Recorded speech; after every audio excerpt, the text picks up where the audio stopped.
Tonight we have a very special, for me anyway, a very special member. I've known Konrad now for many years. So we've got Konrad Srokowski, who has come along tonight to give his first talk here at the Buddhist Society. So I trust you'll all give him a warm reception and a warm welcome.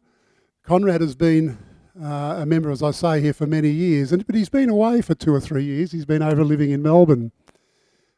His family still lives here, of course, but he's just brought his family back, happily for us, to Perth, and hopefully he'll be staying here and sort of joining the many activities that we do here at the Buddhist Society of Western Australia.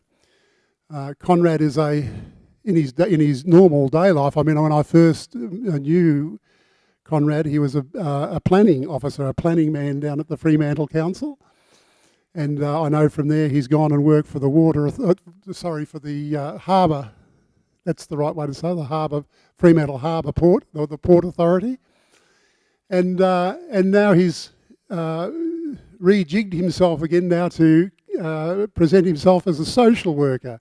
And I know that he's doing this job very, very successfully. Been doing that over in Melbourne. I'm sure he'll call on lots of that experience that he's had there in tonight's talk. So without further ado, I'll now hand you over to Konrad, who will do tonight's talk and meditation. Thank you. Well, thanks, Dennis. It's a lovely and generous introduction. And yes, my name's Konrad. First time speaking here tonight, but a member for many years now. And the topic I wanted to bring tonight was spiritual conversation. And I guess the background to the topic is from my work as a social worker, like Dennis just mentioned.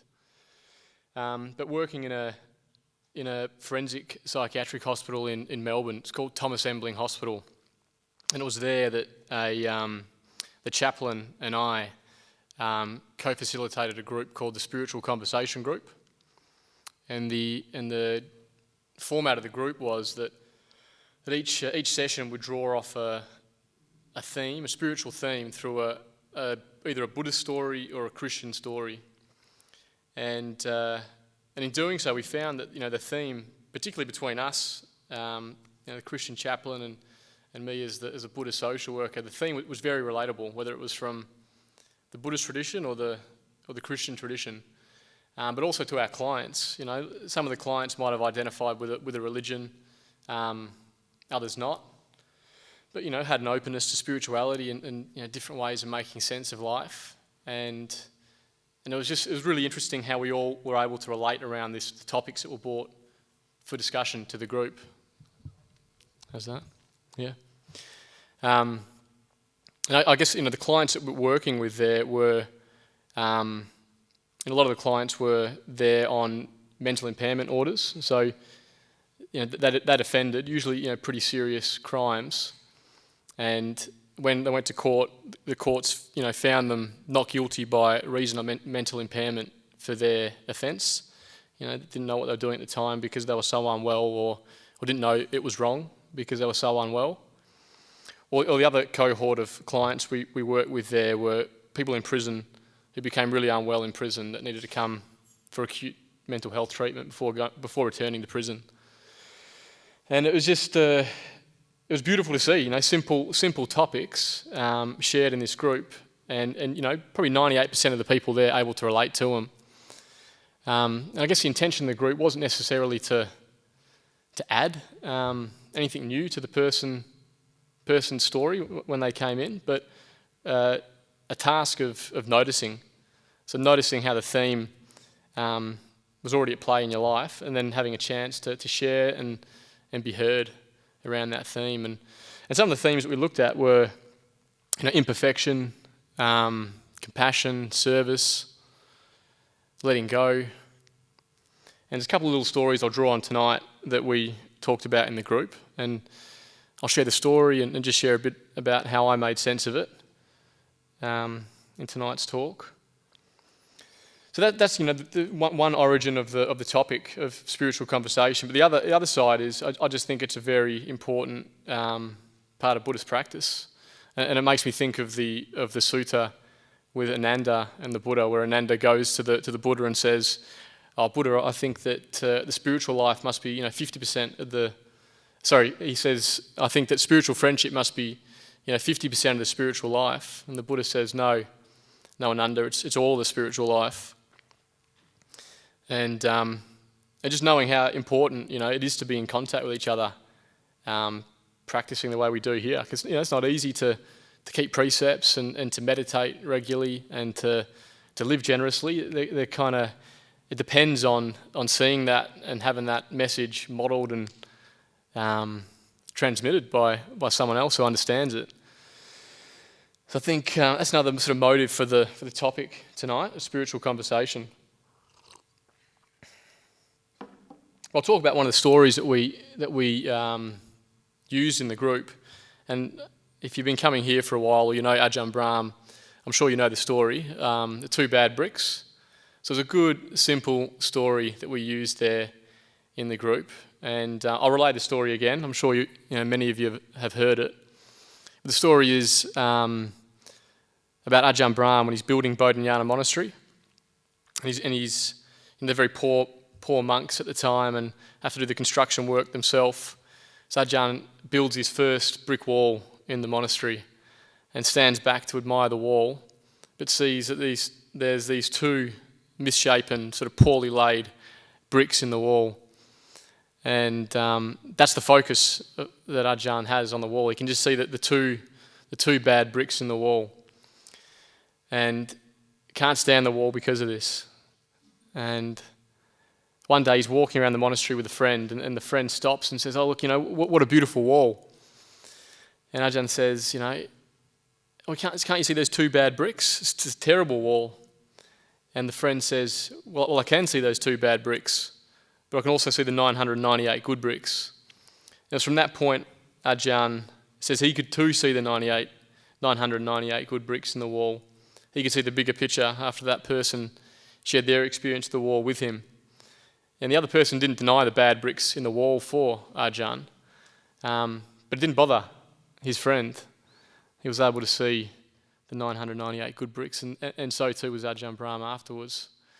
So it's a really good story, and the way we talked about it in the group was around spiritual conversation, spiritual friendship, and how important it is sometimes to have someone there who can help us see the bigger picture, help us see beyond the two bad bricks, the two things that might disturb us, or we might find difficult.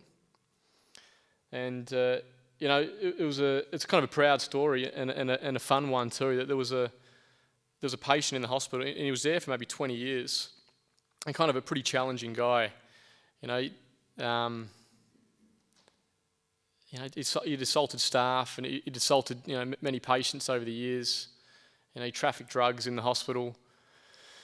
Got up to all sorts of stuff, and it kind of wasn't the most likeable kind of guy. But he came to our groups, and he had a space in our group to share his experience and be heard. And this story really resonated with him, and he was able to work through the story and say, yeah, look, I've got these bad bricks, but I've also got these good bricks. And he talked about being a grandfather, loving his grandkids, being a friend, having friends, wanting to support his friends. And I guess we kind of felt like Ajahn Brahm's friend in a way, that helped him see the bigger picture with this guy.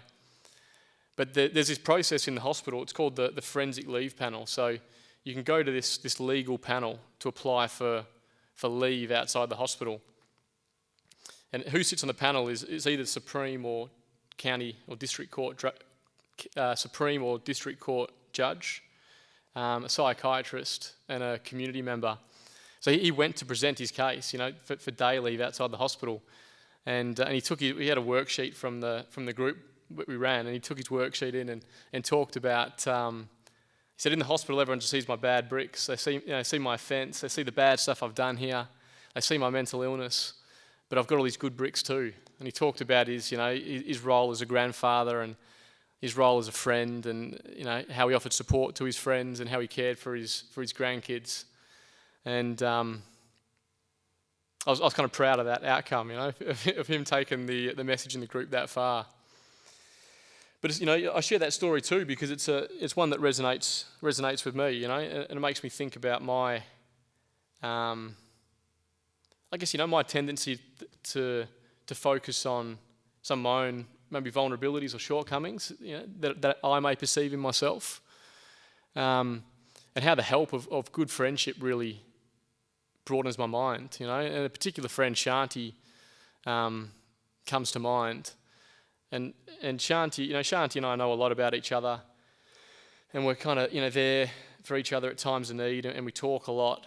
And I just get the sense that he knows what I consider my bad bricks anyway. But when I talk with Shanti, and he gives me feedback, and he talks back with me, it's always, he just directs me to my good bricks. He helps me see the bigger picture, and I feel it's done in a real genuine way. So it just makes me think about some of the qualities of, spiritual conversation. It's just that genuine approach and the genuineness that I experience, particularly from Shanti there.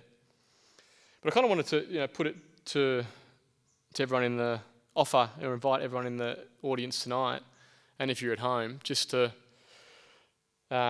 reflect, if you're willing. Now you might.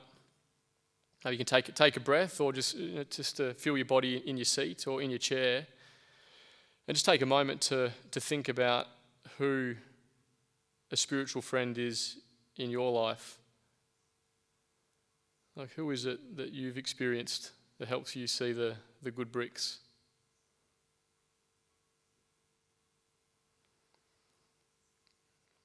And just noticing how that feels. Bringing that person to mind.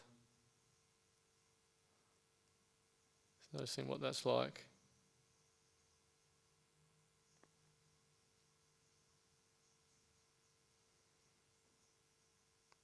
And you can, if anyone has got the burning desire to, you can always say the name of the person, maybe out of appreciation or something of that nature, if you'd like to. Anyone here wanted to? Offers there to share if you're willing and wanted to.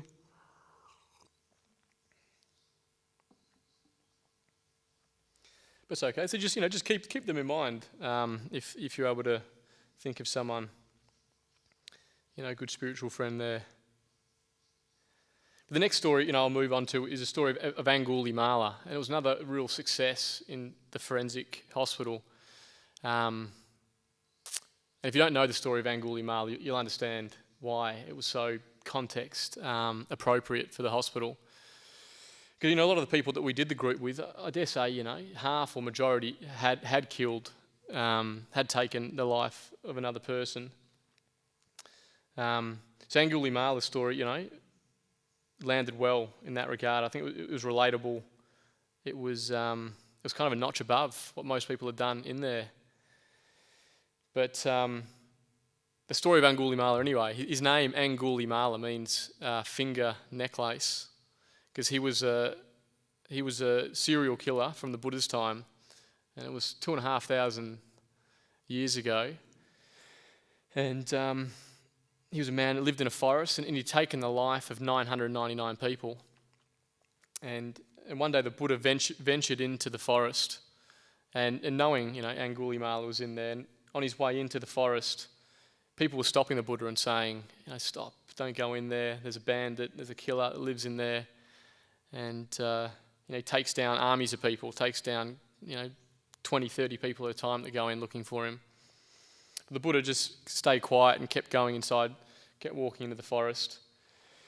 And eventually Angulimala spotted the Buddha. And he thought, well, this will be my next kill, this will be my 1,000th kill.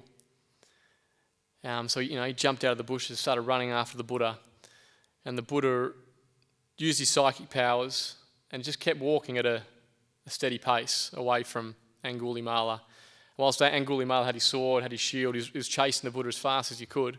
He couldn't catch up with the Buddha, and the Buddha was just at walking pace with his psychic powers, a step ahead of Angulimala, until Angulimala sort of burnt out with fatigue, sort of dropped and shouted out to the Buddha, said, "Stop, stop, monk."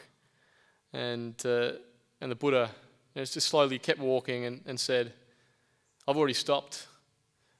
I've already stopped. Now you stop, Angulimala." And Angulimala responded again and said, I don't know how to make sense of that, because I've stopped. I'm here, I'm not moving, but you keep walking, yet you tell me you stopped." And the Buddha's response to Angulimala was, he said, "Angulimala, I've stopped forever." He said, "I've stopped killing and harming. Now you stop killing and harming." And then he turned and he faced Angulimala. And what I imagine to be a real, to have a real presence in that encounter, and real loving kindness in that encounter. And it was there that that Angulimala threw his sword away, threw his shield away, and asked to robe up and become a monk, asked to ordain with the Buddha. And the Buddha took him on as a monk, and he took his precepts, and he kind of changed his ways in that point. But it's what I like about that story there, particularly in the theme of spiritual conversation, is he has this kind of exchange with the Buddha, like saying stop, and the Buddha saying, no, you stop, and I've stopped, and him not making sense of that, and them talking around it, but also being met by that presence. I imagine that would have had a lot to do with his willingness to transform. So again, I just wanted to offer another reflection to you tonight, and just if you just feel yourself in your seat again, or feel yourself on your cushion, it's just to recall a time that you've been met by the loving presence of someone else, that unconditional presence of another, and just to notice how that feels for you as you bring that to mind.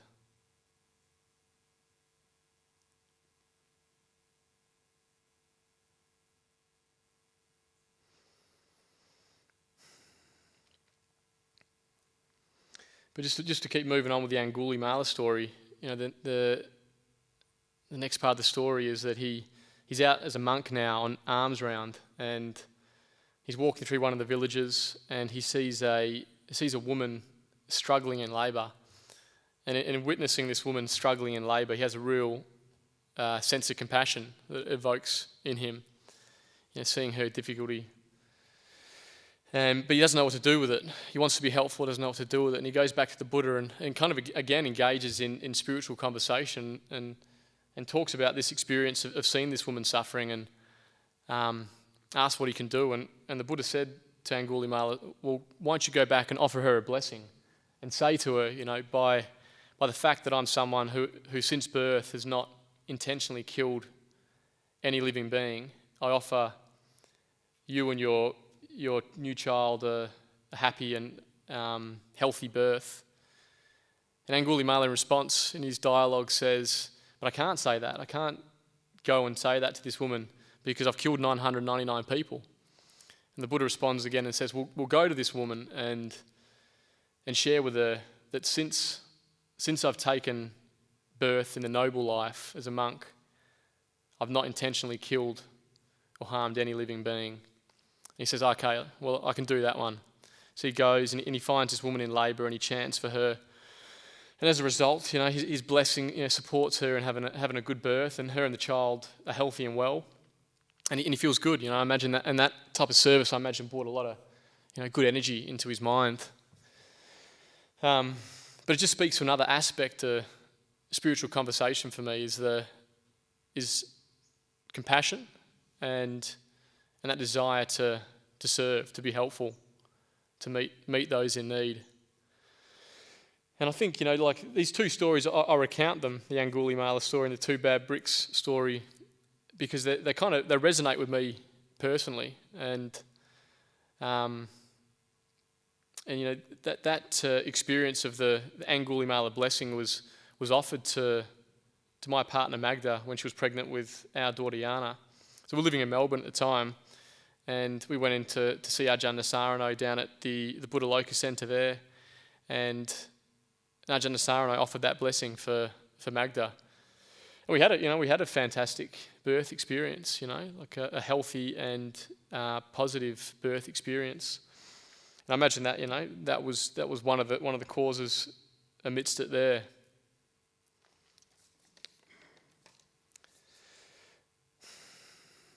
But I guess, to offer another reflection there, just based on that aspect of the story in relation to compassion, I wonder, if you're willing, and you're there in your seat, and you might just take a moment to have a breath, or to just relax into your seated position again, and just to think, is there an experience in your life where you saw the difficulty of the human condition, and when that evoked a real sense of compassion, a real sense of wanting to help, wanting to care or support another being?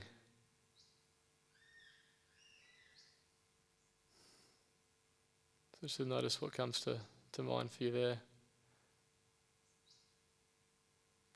And to notice how that feels. What does that sense of compassion feel like?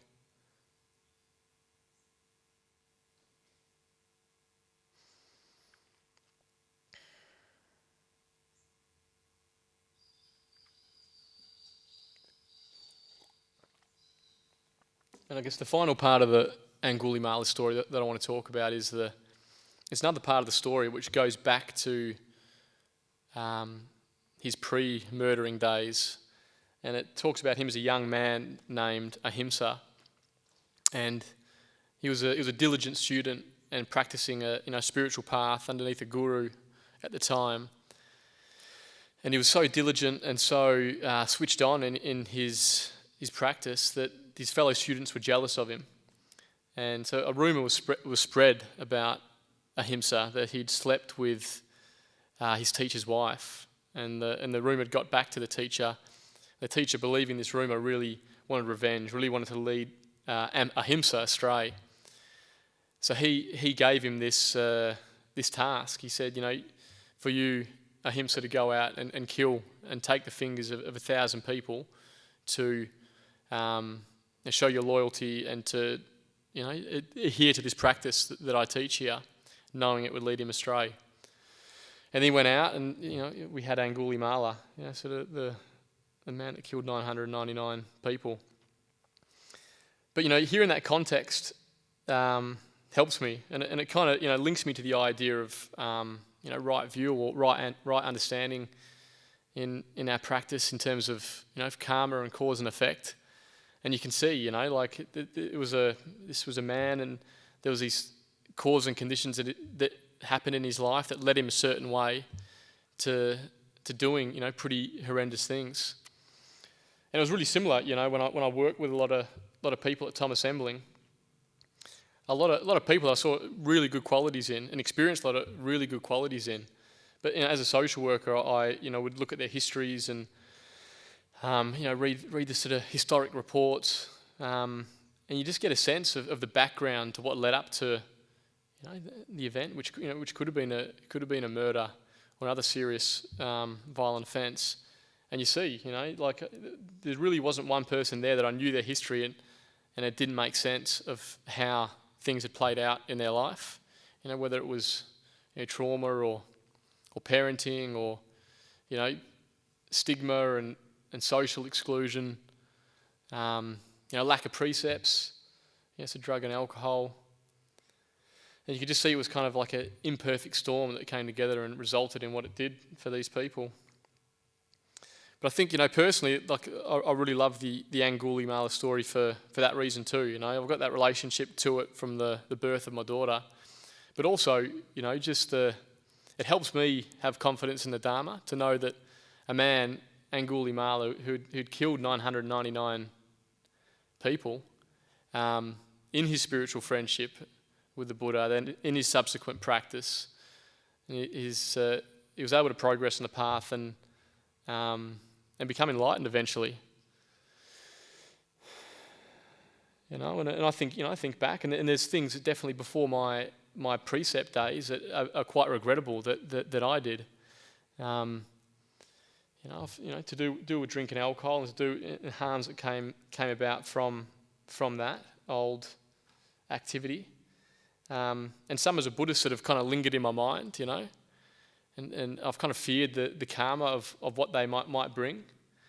So this story, personally for me, it does bring an ease and a relief, like I said, a confidence too, and hopefully for you too. In hearing that, it brings the confidence for you in your practice and in your spiritual friendship. And just I guess that is on offer here, and the phone lines, one way of maybe experiencing some of that spiritual friendship, if you're not in the room tonight and you feel the need for it. People that are trained in that sort of compassionate, present, mindful, attentive listening. They practice loving kindness, so there's a chance to share and be heard in your probably very human experience.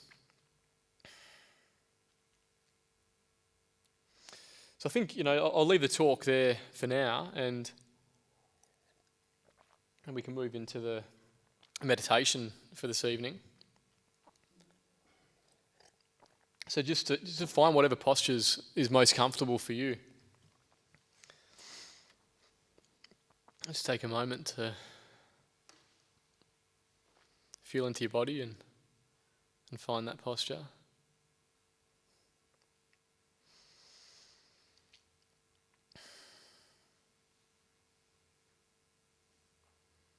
And I wonder if there was someone in the talk when we're talking about spiritual friendship that did come to mind for you.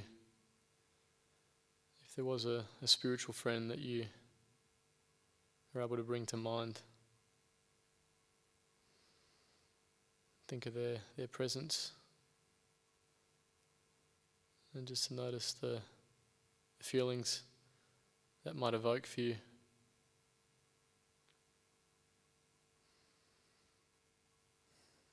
Possibly feelings of loving kindness or feelings of being supported.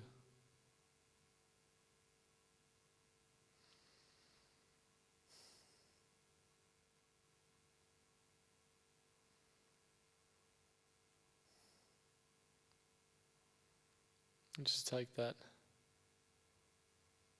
feeling evoked down to your feet.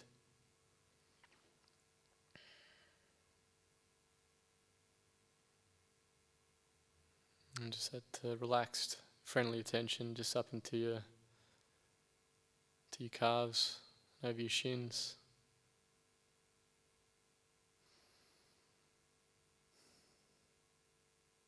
Just feeling into your knees.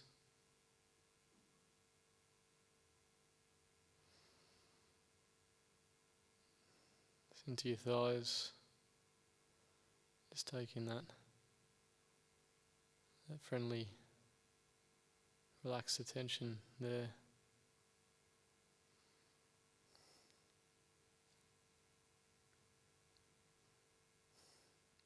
It's just the weight of your body into your seat.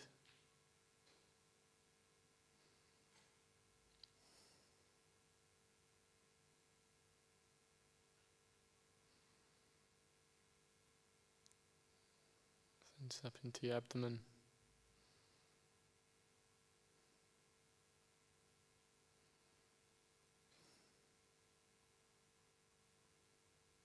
Maybe just noticing the rise and fall of the breath.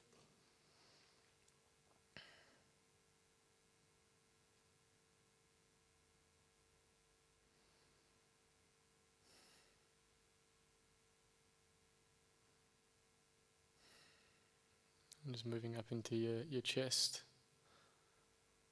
upper back area. And just noticing if any of that feeling, that sensation evoked by your spiritual friend is still lingering somewhere in this part of your body.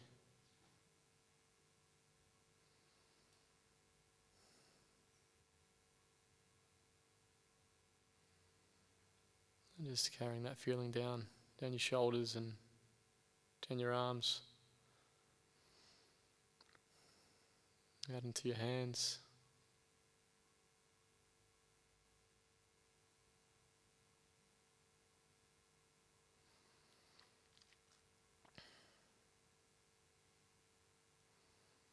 Just moving up the neck.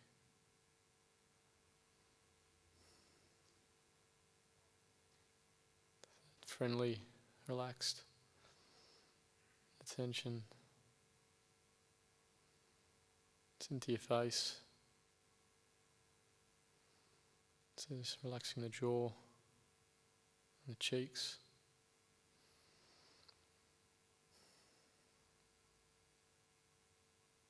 The eyes.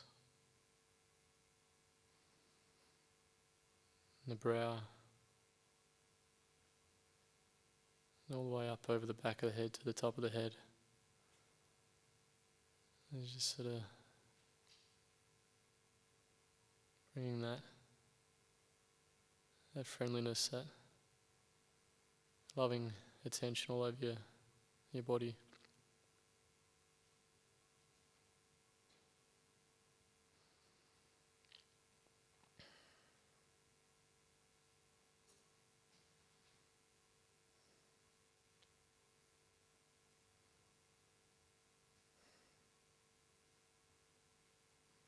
And just inviting you to practice, let your meditation continue.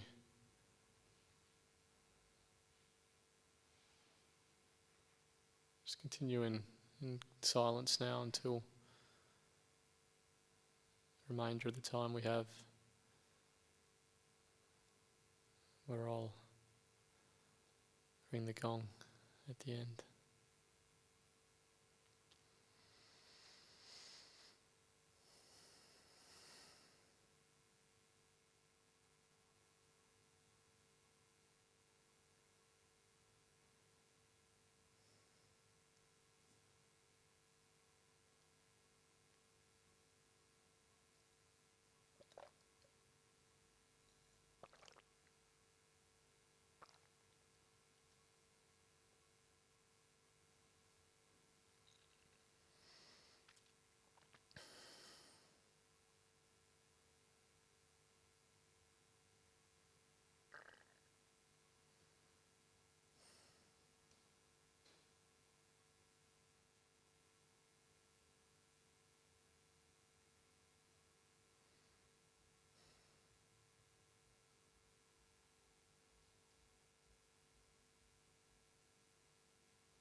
So just coming towards the end of the meditation.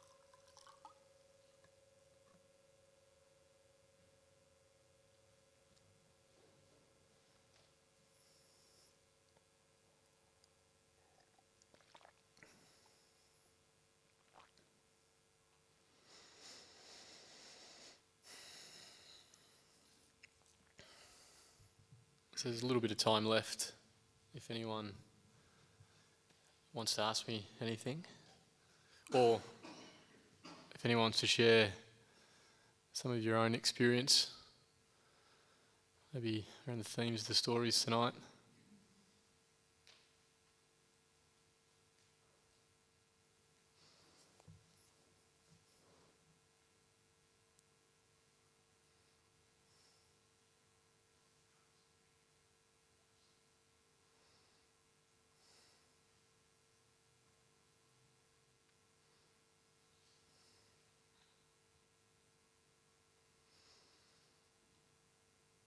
All right, well, come and join us.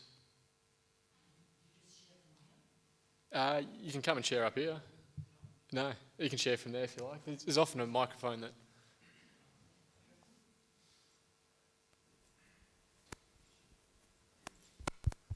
Just check it. Doesn't feel like it's on.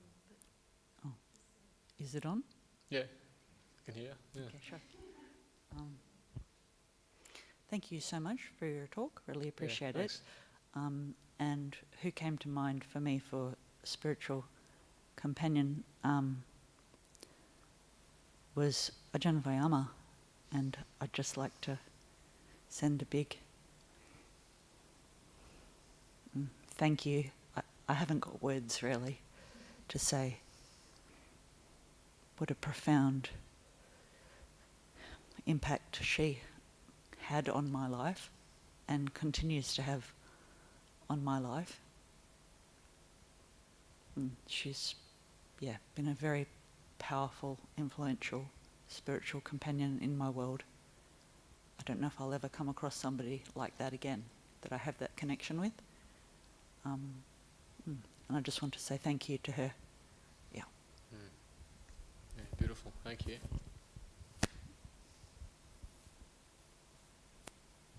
I've got a question and an announcement rolled all into one. Yeah, nice. I'll just sit over here. So from the 3rd to the 5th of December, the care group are going to be holding a retreat. And one of the things we'd like to do at the retreat is explore the concept of reflective listening. And one of the talks I prepared is the difference, looking at the difference between sympathy and empathy, and then moving on from that to look at how do we move from empathy to compassion. And it really got me thinking about the work that you've been doing, Konrad, because clearly, when we empathise with someone, we put ourselves in their shoes, and there's kind of an entrainment which happens. But compassion's a little different. Now, clearly, talking to some of your patients, is it right to call them patients? In that context, yeah. Some of them have done terrible things, no doubt. So it might be hard to feel a degree of empathy. But the penny just dropped for me. But it's more about compassion, isn't it? So how would you... I'm putting you on the spot. Yeah. What's the question? But it's a really interesting thing. So how do you how do you personally demonstrate compassion when you're seated with these people who've done quite terrible things? Yeah. Well, I think the two bad bricks is a good story to work with, to know that they're more than the mistake that took them inside that hospital. And often, I met a lot of the people before I knew their histories too. So I got to meet the person and realise it's a decent human here. You realise what's happened in the past. You see, I think being able to see beyond it helps, but to know it's, not to be, what's the word, like is it Pollyanna? Not to pretend it's all good. To know it's there, but to know that it's not only that. And how do you maintain your place of stillness and awareness when you're talking with someone who might have done such things? So I always love the way Ajahn Brahm says, when he goes to a prison, he doesn't see a murderer. Yeah. He sees a person who's committed a murder. Yeah. That was my experience in the work. And I had that teaching of Ajahn Brahms in mind before going in there. How does it work? Like, how do you do it? Is that the question? Yeah, how do you do it? How do you maintain your level of self-awareness and your level of calm and stillness? Yeah. It's a hard question. I think it's the same answer that I would have given before. It's just to be willing to see the whole of the person. I've made mistakes, and I know that's not all of me. And to know that what mistakes they made is not all of them too. And then maybe a bit of sort of right understanding. It's just knowing that if I was in a similar position to them, the similar causes and conditions that they grew up with, maybe I would have done the same thing as well. Thank you. Yeah. Well, that's a taste of the role plays we will be doing at the retreat. But thank you so much for coming and sharing your story. Yeah, no, thank you. And for the lovely meditation as well. Yeah. And care line's still open. So if you'd like to reach out and talk to someone, the WhatsApp's a pretty good way of doing it. And I just ducked up the care house and they were taking a few calls. So if you can't get through, just send something through on the WhatsApp. And the retreat, yes, please. care@bswa.org. It's down the bottom of the screen. Shoot us an email. I'll send you the registration form. Thank you. Oh, and tea and biscuits and fellowship and friendship and all of those beautiful ships across at the kitchen area. Please come and join us. Thank you.